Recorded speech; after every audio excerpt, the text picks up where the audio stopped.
Olá a todos que ouvem. Meu nome é Ana Helena Souza e eu sou estudante de Engenharia Florestal e de Licenciatura em Ciências Agrárias na Exalc USP. Faço esse experimento que se chama erosão hídrica para uma disciplina chamada Metodologia do Ensino em Ciências, ministrada pela professora Vânia. A erosão hídrica ela é demonstrada, então, aqui nesse experimento. Para esse experimento, vão ser necessárias 3 garrafas PETs, sem as tampas, um corte aqui no topo em uma das faces da nossa garrafa, deixando a parte de baixo preservada. 3 recipientes, onde vai escorrer a água e a gente vai ver o resultado. De preferência que eles sejam brancos ou transparentes. Uma garrafinha de água com furinhos em cima, para a gente demonstrar a nossa chuva. Aqui eu tenho uma jarra para ir reabastecendo essa garrafinha, porque é importante que a gente coloque a mesma medida de água em cada situação. Aqui também eu coloquei 3 madeirinhas para fazer um declive, um pequeno declive nas nossas garrafas.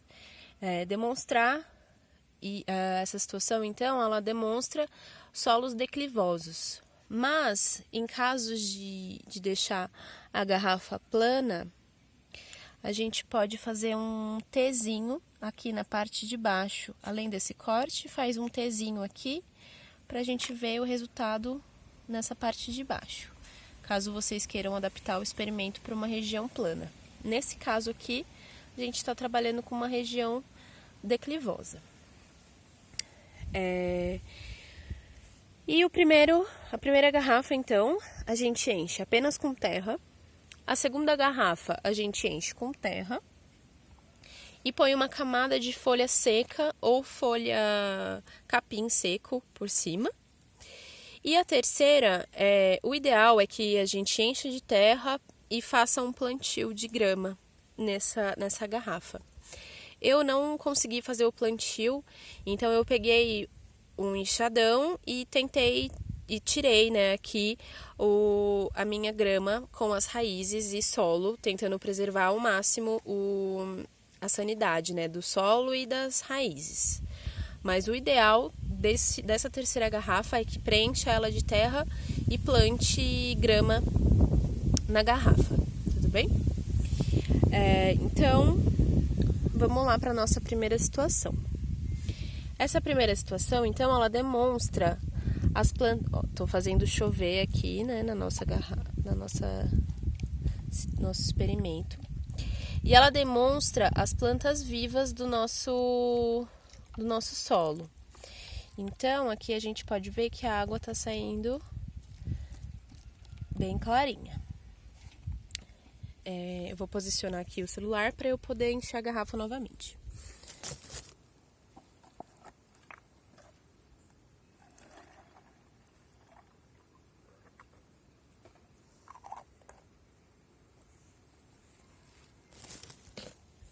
Bom, enchi a garrafa.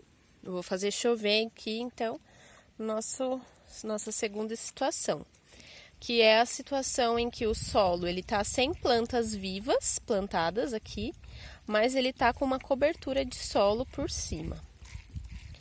Então, tô fazendo chover aqui, acabou a água e saíram algumas partículas nesse solo. Tá ventando um pouco, eu vou aproveitar para encher a terceira garrafa.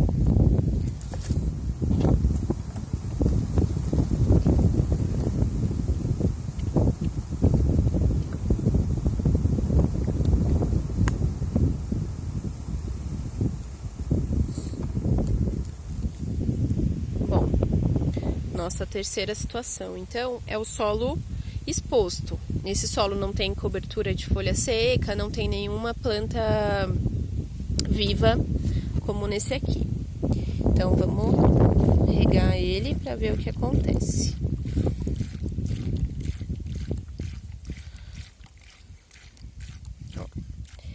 A água, aqui a gente já vê uma coloração bem diferente, não é mesmo? Então vamos lá, conversar um pouquinho com vocês sobre o que está acontecendo nessas situações.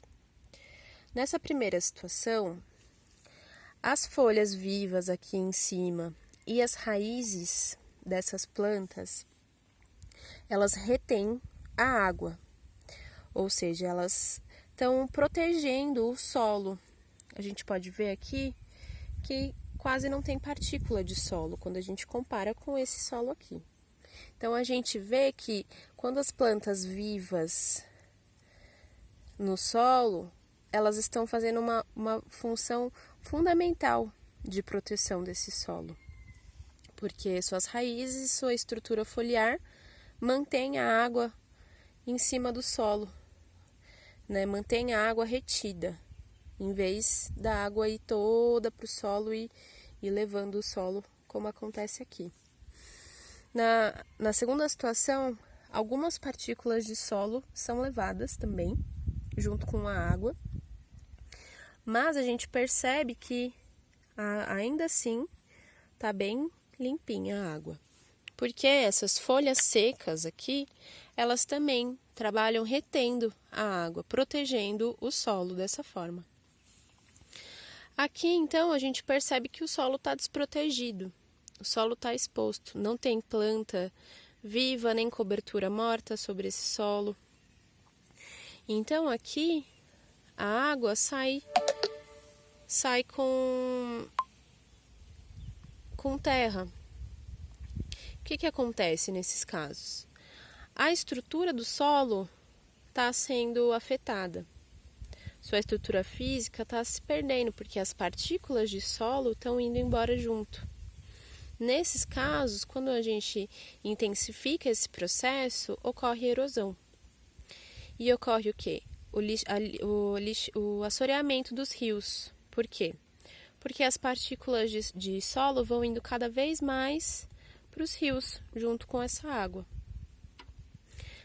E quanto mais partícula de solo a gente estiver levando para esses rios, a gente vai ter um processo de assoreamento, que vai estar explicadinho na apostila, que eu vou disponibilizar junto com esse experimento, né? E outra coisa que é legal a gente pensar é que nesse solo não está vindo só a terra, né? Só as partículas de solo, está vindo também os nutrientes. Então, esse solo aqui está perdendo nutriente, os nutrientes estão vindo embora junto com a água. E outra coisa também que é legal a gente pensar é que, por exemplo, se uma propriedade ela aplica insumo químico, todo esse químico vai vir embora junto com a água também, porque o químico está sendo aplicado no solo. Se está sendo aplicado no solo, quando chover, ele vai ser levado junto com a água. Então, esse solo está perdendo nutriente, está perdendo estrutura física. Se tiver insumos químicos, está levando poluente para os nossos rios, para as nossas águas. Bom, é isso que eu queria demonstrar para vocês. Vai ter uma apostilinha complementar para a gente aprofundar em alguns assuntos também. E é isso. Muito obrigada.